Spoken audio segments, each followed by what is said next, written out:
আসসালামু আলাইকুম, welcome back to my channel Fauzia's mom. আশা করছি আপনারা সবাই ভালো আছেন আল্লাহর রহমতে।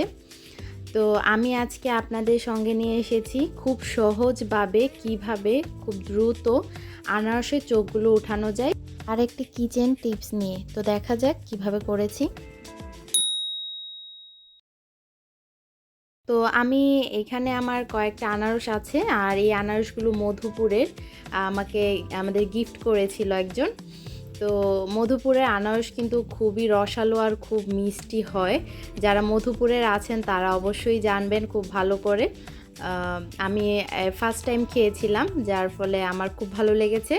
তো আমি বড় আনারসটা খোসা ছাড়িয়ে নিয়েছি, আর আমি খোসাটা বটি দিয়ে ছাড়িয়েছি, আমি ছুরি দিয়ে ছাড়াইনি। তো ছাড়িয়ে নিয়েছি। এবারে আমি এই চোখগুলো উঠাবো, আর এই চোখগুলো খুব অল্প সময়ে সহজভাবে কিভাবে উঠানো যায়, কোনো রকম আশেপাশে কোনো কিছু ফেলে না দিয়ে, অপচয় না করে শুধুমাত্র চোখগুলো কিভাবে উঠানো যায় সেটা আমি দেখিয়ে দিচ্ছি। এই চিমটিগুলো অবশ্যই চিনে থাকবেন, আশা করছি সবাই এটা চেনেন, আর এটা প্রায় মানুষের বাসায়ও থাকে এই চিমটিটা। তো এই চিমটি দিয়েই আমি খুব সহজভাবে উঠিয়ে নিচ্ছি। তো চিমটিটা আমি চোখের চারপাশে রেখে আমি এটা ঘুরিয়ে আমি এটা টান দিয়েছি, আর এটা কিন্তু খুব সুন্দরভাবে উঠে এসেছে। আমি একটু কাছ থেকে আপনাদের দেখানোর চেষ্টা করছি, দেখিয়ে দিচ্ছি একটু কাছ থেকে ঠিক কিভাবে এটা আমি করছি। আপনারা দেখে বুঝতে হবে যে আমি এটা ঠিক কিভাবে করছি। আশা করছি আপনারা হয়তো অনেকেই অনেক রকমভাবে আনারসের এই চোখ উঠানোটা দেখেছেন। আমি জানি না ঠিক আমার মতো এরকমভাবে কেউ দেখিয়েছে কিনা বা দেখেছেন কিনা। তো আমি খুব সহজভাবে চেষ্টা করেছি আপনাদেরকে অল্প সময় কিভাবে এটা উঠানো যায় আর কোনো রকম নষ্ট না করে। দেখুন, এভাবে কিন্তু উঠালে শুধুমাত্র চোখটাই উঠে আসছে, আর চারপাশে কিন্তু পুরোটাই রয়ে যাচ্ছে। আর ছুরি দিয়ে যখন উঠাতে যান, এটা কাটা হয়, তখন দেখা যায় যে পুরো মাংস সহই কিন্তু উঠানো হয়ে যায়, অনেকটা আনারস কিন্তু ফালানো হয়ে যায়। তো আমার আসলে সেটা ভালো লাগে না, যার ফলে আমি খুব ভেবে চিন্তে এটা বের করেছি যে এভাবে ওঠানো যেতে পারে। তো আমি যখন ফার্স্ট টাইম অ্যাপ্লাই করেছি দেখলাম খুব সুন্দরভাবে উঠে যাচ্ছে, তাই আপনাদের সঙ্গে আমি শেয়ার করে ফেললাম যে এইভাবে আনারসের চোখগুলো উঠাতে পারবেন আপনারাও খুব সহজভাবে। আর আশা করছি আপনাদের কাছে আমার এই টিপসগুলো ভালো লাগছে, আর যদি ভালো লেগে থাকে অবশ্যই শেয়ার করে দিবেন, আপনার দ্বারা অনেকে উপকার পেতে পারে।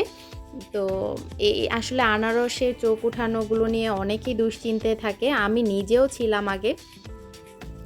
তো দেখলেন তো আমি খুব সহজভাবে কিভাবে উঠিয়ে নিয়েছি, আর কোনো রকম কিছুই কিন্তু ফালানো যায়নি, শুধুমাত্র চোখগুলো উঠিয়েছি। আর এবারে আমি এগুলো কেটে নেব। তো আমি মাঝখান থেকে প্রথমে টুকরো করে নিচ্ছি ছুরির সাহায্যেই।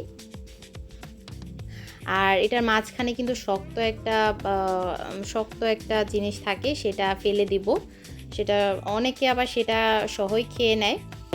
এটা যার যার ইচ্ছে, আপনারা চাইলে ফেলে দিতে পারেন, আবার রেখেও দিতে পারেন। আর টুকরোগুলো আপনারা আপনাদের ইচ্ছে মতো করে নেবেন।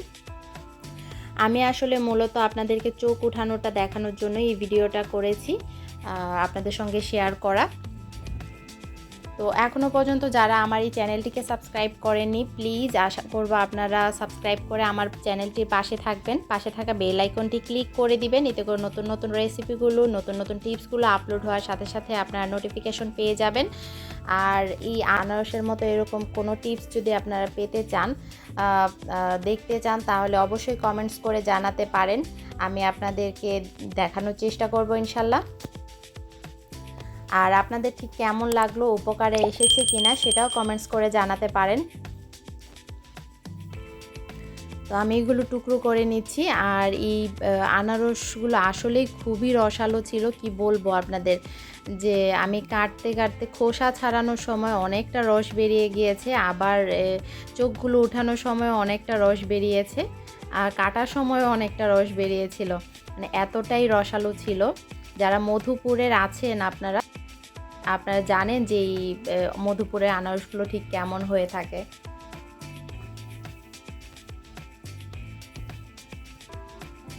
আনারস কিন্তু সবাই খুব পছন্দ করে, কিন্তু অনেকেই চোখগুলোর জন্য খেতে চায় না। চোখগুলো আসলে থাকলে ভালো লাগে না, আর ভালো করে না উঠাতে পারলেও কিন্তু খেতে ভালো লাগে না।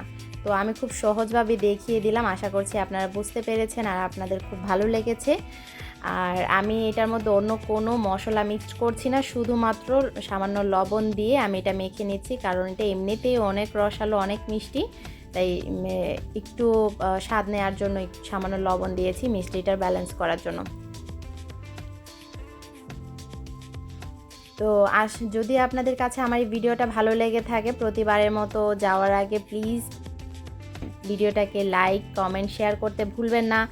আর সাবস্ক্রাইব করে আমার পাশে থাকবেন, পাশে থাকা বেল আইকনটি ক্লিক করে দিবেন, এতে করে নতুন নতুন রেসিপিগুলো আপলোড হওয়ার সাথে সাথে আপনারা নোটিফিকেশন পেয়ে যাবেন। তো আমার এই ভিডিওটা আজ এই পর্যন্তই। আমি যেটা দেখাতে চেয়েছিলাম সেটা দেখিয়ে নিয়েছি। তো ভালো থাকবেন সবাই, দেখা হবে নতুন কোনো ভিডিও, নতুন কোনো রেসিপিতে। আর এতক্ষণ আমার ভিডিওটা দেখার জন্য ধন্যবাদ সবাইকে। আল্লাহ হাফেজ।